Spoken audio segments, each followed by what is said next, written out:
I, 34F, am a children's book illustrator based in New York. My latest series, A Dreams in Watercolor, has been on the New York Times bestseller list for 12 consecutive weeks, and my gallery exhibition, Childhood Memories in Strokes, is currently touring major cities across the country.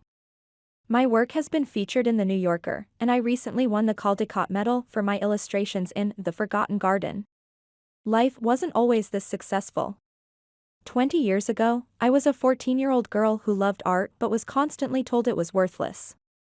Yesterday, my past came crashing back when my parents, 65M, 63F, suddenly appeared at my grandmother's house, where I was visiting during a break between exhibition tours. They stood there, with forced smiles and designer clothes that couldn't hide their desperation, calling my name as if the past 20 years of abandonment never happened.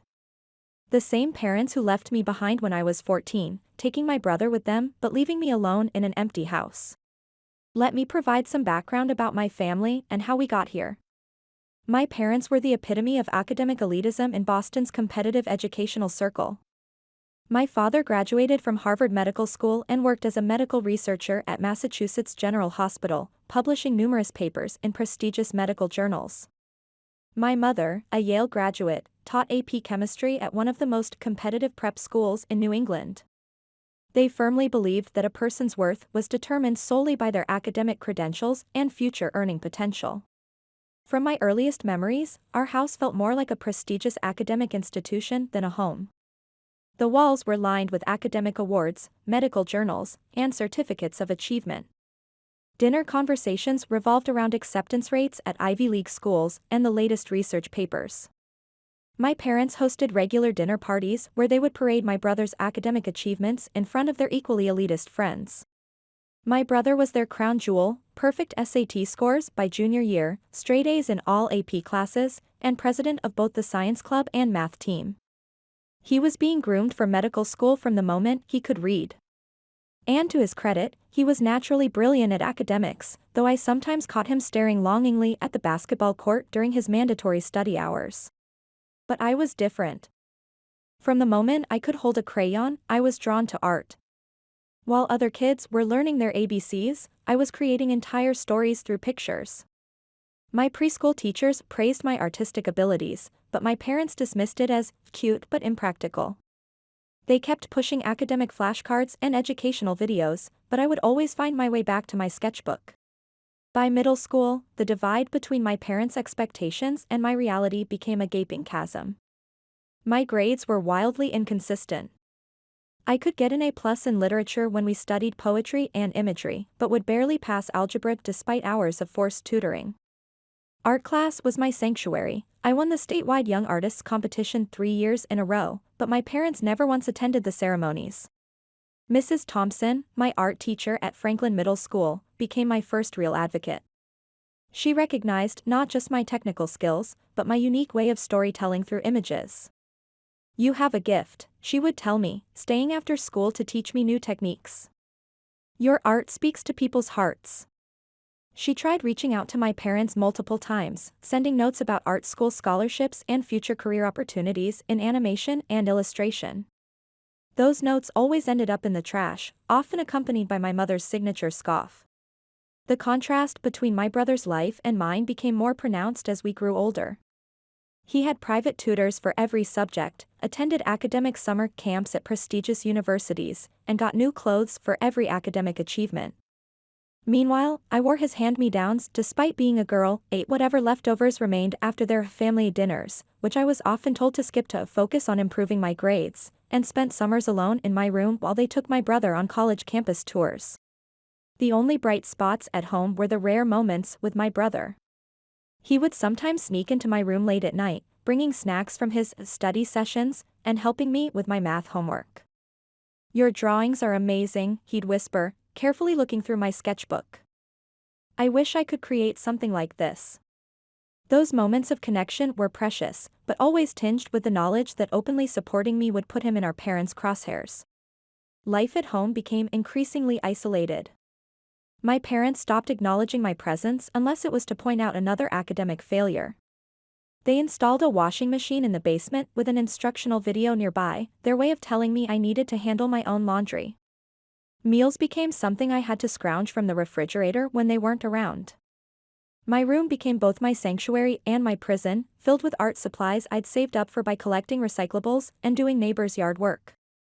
Then came that Tuesday in April, the day everything changed. Mrs. Thompson had just reviewed my portfolio and was ecstatic. "This is college-level work," she declared, showing me brochures from various art schools. "With your talent, you could get a full scholarship." For the first time, I felt like my future had real possibilities. I remember practically floating home, my mind full of dreams about art school and a future where I could be myself. But when I opened the front door, the house felt different. Empty. The usual sounds of my brother's study music and my mother's typing were absent. The silence was deafening.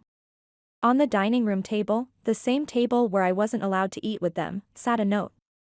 The handwriting was my mother's, precise and cold. "Your brother is transferring to a new school.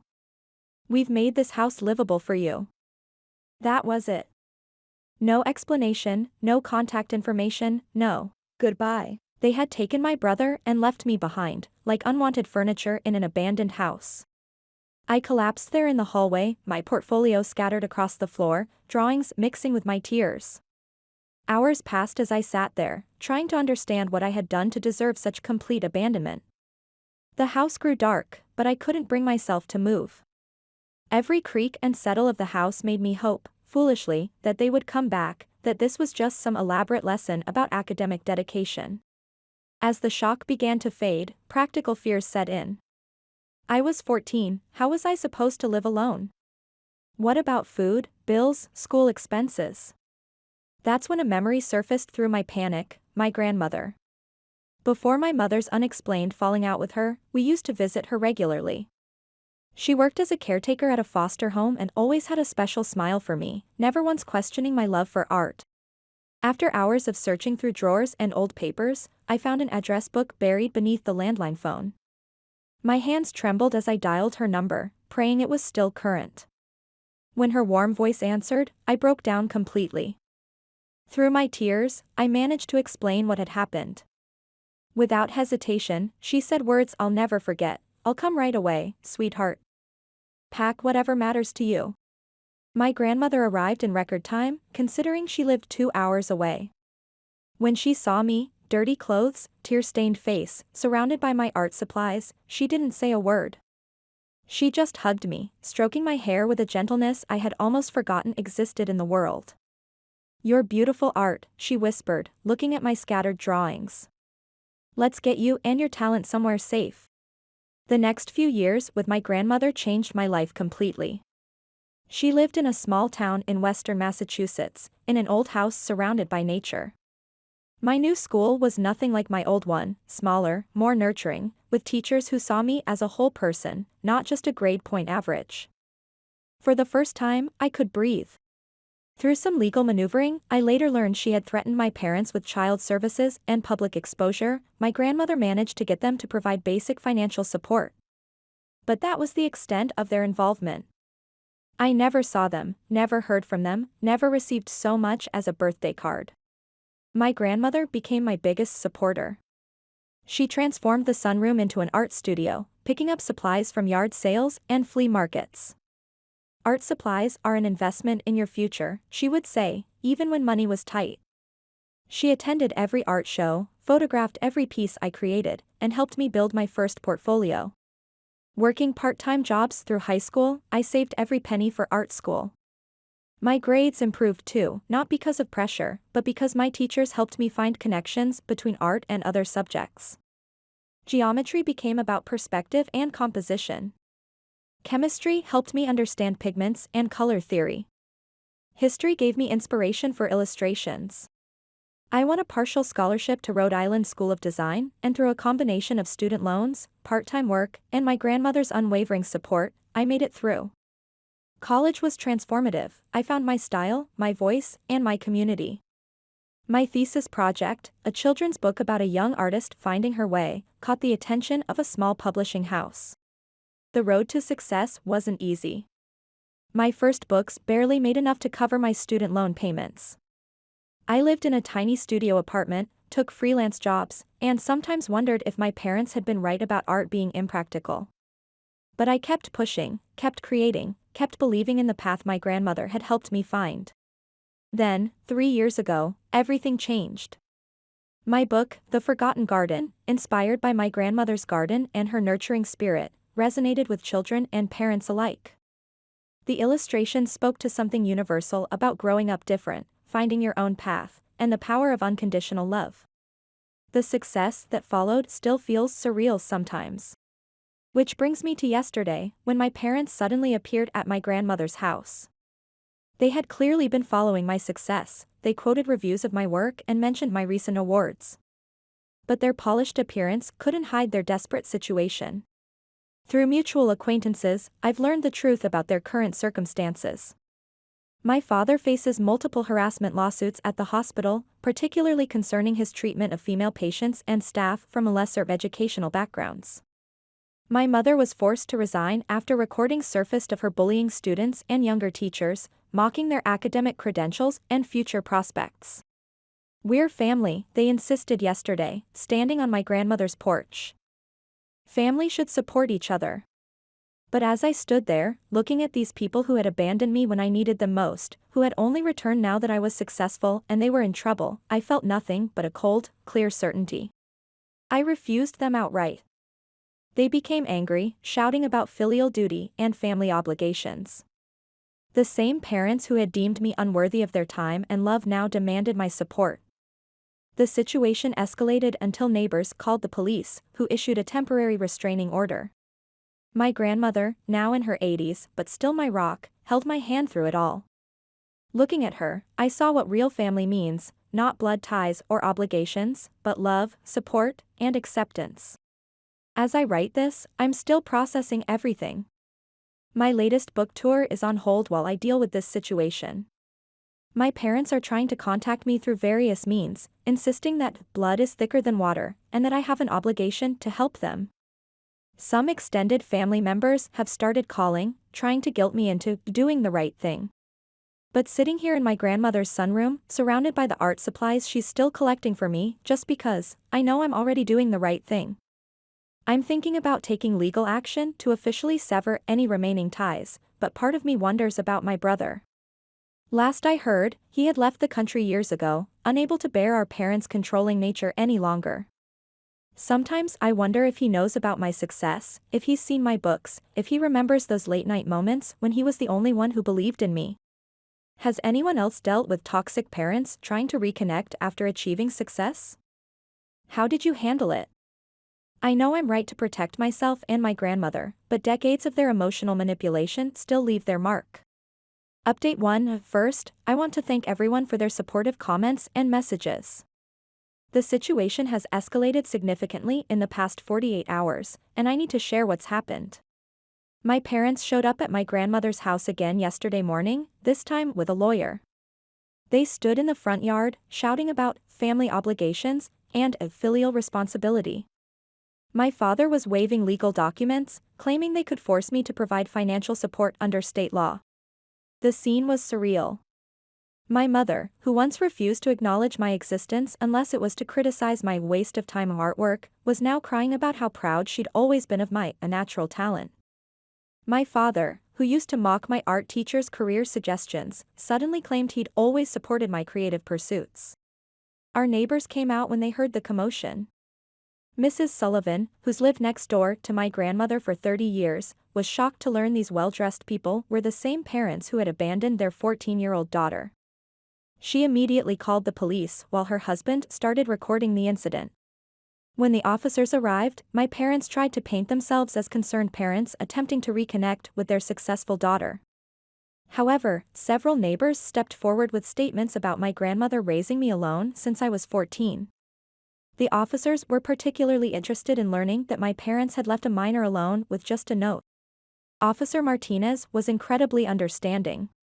She explained that my parents' current financial difficulties don't create any legal obligation for me to support them, regardless of their claims. She helped us file for an emergency restraining order based on their harassment and the distress they're causing my grandmother. The most revealing moment came when my father, frustrated by the police presence, snapped and started ranting about academic pedigree and how he couldn't understand how his failure of a daughter had become more successful than him.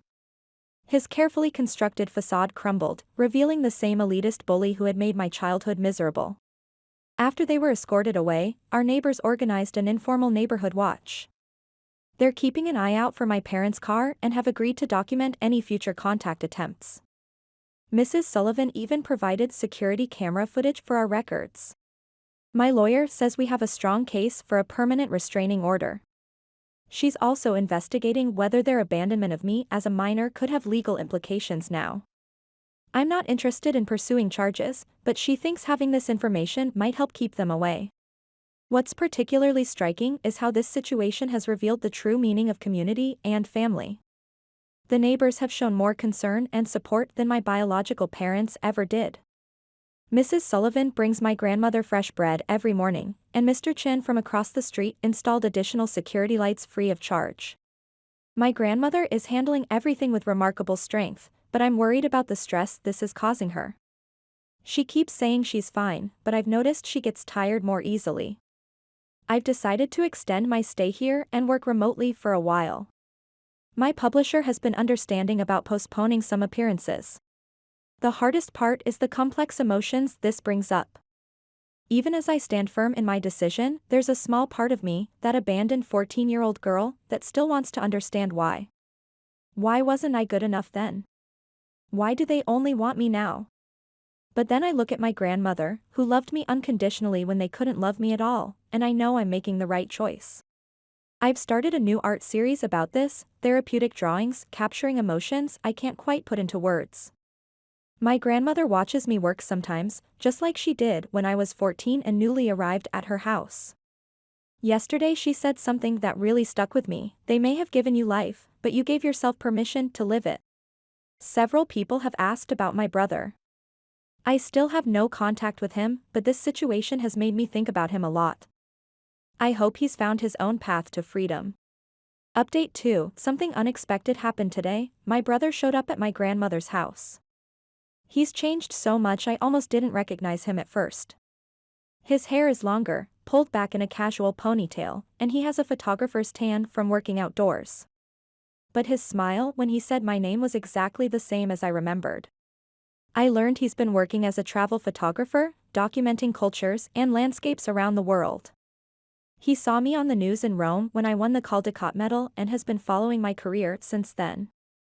Your illustrations tell stories that transcend language, he said, showing me some of my books he'd collected from different countries. Over cups of my grandmother's chamomile tea, he shared his story.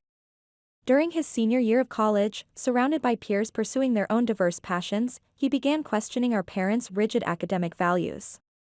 The final straw came when he discovered they'd been secretly monitoring his college activities and trying to manipulate his course selections to align with their medical school plans.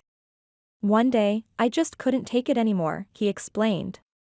I left a note saying, "Don't look for me," and bought a one-way ticket to Europe. He started with odd jobs in hostels, eventually discovering a talent for photography. A travel magazine noticed his work on social media, and he's been traveling the world on photography assignments ever since. Then he looked at me with tears in his eyes. "Eva, I'm so sorry. I should have contacted you sooner. I was a coward, focused only on my escape." His voice cracked as he continued, "Every time I saw children reading your books in different countries, I thought about the little sister who used to show me her drawings late at night. I couldn't hold back my own tears. We talked about those nights when he'd sneak me snacks and help with homework, both of us trapped in our parents' suffocating expectations. You were the only one who saw me back then," I told him. He reached across the table and squeezed my hand, just like he used to when I was struggling with math problems. He also shared what he knows about our parents' downfall. Their behavior had apparently gotten worse after he left. Without either of us to control, they became increasingly tyrannical at work. Dad started harassing female patients who didn't meet his educational standards, while Mom's verbal abuse of students and younger teachers finally caught up with her when someone recorded her tirades. My grandmother watched our reunion from her favorite armchair, occasionally wiping away tears. When we asked about lunch, she disappeared into the kitchen and emerged with her special candied sweet potatoes, the same ones she used to make for our rare childhood visits. The taste brought back memories of simpler times, before our parents' ambitions poisoned everything. Over dessert, we made plans for the future. My brother's next photography project is based in New York, just a few hours away. We're going to have monthly family dinners here at grandmother's house, real family dinners, filled with love and acceptance instead of academic pressure and criticism. Sometimes I wonder if they ever loved us, my brother mused as we looked through old photos my grandmother had kept. Maybe in their own twisted way, I replied, but they loved their idea of success more. He nodded, understanding perfectly. Before leaving, my brother hugged me tightly and whispered, "No more 20-year gaps, okay? You're stuck with me now, little sister." For the first time since our parents reappeared, I felt completely at peace with my decisions. Their abandonment led us here, to a kind of freedom and family bond they could never understand. My grandmother summed it up perfectly after he left. Sometimes families aren't born, they're built on love, understanding, and second chances. She's right, as always. While our parents tried to force us into their mold of success, life had different plans. My brother found his art through a camera lens, I found mine through illustration, and together we found our way back to what family should be. Thank you all for the supportive comments. Yes, we're maintaining the restraining order against our parents. Our new family may be smaller, but it's built on a stronger foundation than academic credentials could ever provide. Update 3. It's been 2 weeks since my brother's unexpected return, and I feel like I can finally share how things have settled into place. Today, something beautiful happened that perfectly captures our new reality. My grandmother surprised us by making her special candied sweet potatoes, the same ones she used to make during those rare childhood visits when our parents would actually let us come here. "I've been waiting years to see you two share these again," she said, her eyes twinning as she set the dish on the table. My brother and I exchanged glances and laughed, both remembering how he used to secretly save some for me when our parents weren't looking. Over the sweet potatoes, we learned more details about our parents' current situation through mutual acquaintances. The full story is worse than we initially thought. Dad's harassment at the hospital wasn't just about educational credentials, he'd been making inappropriate advances toward female patients from what he considered suitable academic backgrounds. Meanwhile, Mom's bullying at school had escalated to the point where several students developed anxiety disorders, leading to multiple lawsuits from parents. They've lost everything they once used to judge others by. The medical board revoked Dad's license after multiple complaints, and Mom was fired when recordings of her berating younger teachers about their inferior degrees went viral in educational circles. The lawsuits forced them to pay substantial settlements, draining their savings and retirement funds. Now they're working entry-level jobs under supervisors they once would have dismissed as academically inferior. Dad's stocking shelves at a pharmacy chain, and Mom's doing administrative work at a community college, both under managers who only have high school diplomas. It's a particularly ironic twist of fate, but as my brother said, maybe they'll finally learn that human value isn't measured by degrees. But honestly, their downfall is no longer our concern. We're focused on building something new and beautiful from the ashes of our past. My brother made an amazing suggestion today. We're going to have monthly family dinners at grandmother's house. Real family dinners, where no one gets excluded and there's no academic interrogation over the meatloaf. He's relocating his photography business based to New York, just a few hours away. His latest project involves documenting intergenerational family relationships across cultures, inspired, he says, by watching our grandmother with us. "I'm illustrating a new children's book about finding your true family, and yes, there's definitely a sweet grandmother character who bakes magical sweet potatoes." Speaking of our grandmother, she's absolutely blossoming with both of us around. Today she dug out a box of old artwork and photographs she'd saved over the years, drawings I thought were lost forever, secret photos she'd taken of my brother playing basketball when he was supposed to be studying. "I always knew you both had different dreams," she told us. "I just waited for the day you'd be free to follow them." We spent hours going through that box, sharing memories and healing old wounds. My brother found a sketch I'd made of him when we were kids, studying late at night in his room. I found a photo he'd secretly taken of me drawing in the backyard, covered in chalk dust and completely happy. Our grandmother had preserved these pieces of our true selves all these years. The contrast between our old family dinners and today's gathering couldn't be more stark. Instead of tense silence broken only by interrogations about grades and test scores, our conversation flowed freely between my brother's travel stories, my latest illustrations, and our grandmother's gentle wisdom. We laughed until we cried over the sweet potatoes, which somehow taste even better than we remembered. As the evening wrapped up, my brother and I helped clean the kitchen, something our parents never would have allowed us to do because it took time away from studying. Our grandmother watched us working together, tears in her eyes. "This," she said, "this is what family really means. We've decided to maintain the restraining order against our parents. Their repeated attempts to contact us through various means have only strengthened our resolve." As my brother said, they had their chance to be family. They chose academic prestige instead. Looking ahead, we're planning to renovate part of grandmother's house. My brother's converting the old study into a darkroom for his photography, and I'm setting up a proper art studio in the sunroom where I first started drawing after moving here. These spaces represent everything our parents tried to suppress: our true passions, our real talents, our authentic selves. Our grandmother summed it up perfectly as we were leaving tonight. Sometimes families aren't born, they're built on love, understanding, and second chances. She's right, as always. While our parents tried to force us into their mold of success, life had different plans. My brother found his art through a camera lens, I found mine through illustration, and together we found our way back to what family should be. To everyone who's followed our story and offered support, thank you. We're proof that sometimes losing a toxic family is the first step to finding your real one. For those asking about legal matters, yes, we're maintaining both restraining orders, and no, we've had no direct contact with our parents. Our family may be smaller now, but it's built on a stronger foundation than academic credentials could ever provide.